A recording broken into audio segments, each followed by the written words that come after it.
اس کو کہتے ہیں جی دوسرا جملہ تھیوری. کسی بھی ڈسکشن میں، بحث میں منہ سے اگر کوئی غلط بات، کوئی جملہ نکل جاتا ہے تو وہ پہلا غلط جملہ ہوتا ہے. کہتے ہیں ساری پرابلم جو ہے وہ دوسرے غلط جملے سے شروع ہوتی ہے. یعنی پہلا تو کسی جذبات میں اتفاقیہ نکل گیا، لیکن دوسرے بندے نے وہ جملہ سن لیا تھا. تو اگر آپ دوسرا جملہ اس کے بدلے میں بولتے وقت احتیاط کر لیں تو کبھی بھی گفتگو بحث میں یا لڑائی میں تبدیل نہیں ہوتی.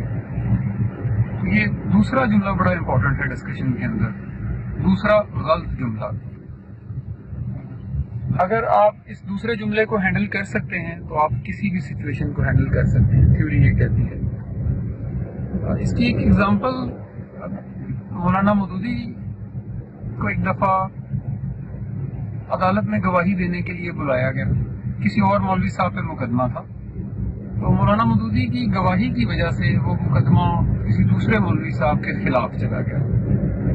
وہ دوسرے مولوی صاحب وہیں پہ عدالت میں کھڑے کھڑے مولانا مودودی کو گالیاں نکالنا شروع کر دی انہوں نے.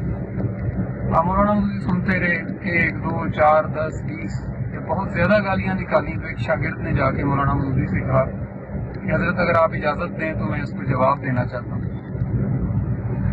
مولانا مودودی نے فرمایا کہ جواب ہم اس کو دے سکتے ہیں، لیکن اس کو جواب دینے کے لیے ہم اپنی تربیت خراب نہیں کر سکتے. انہوں نے اپنا دوسرا جملہ روک لیا اور وہ ایک مثال بن گئے.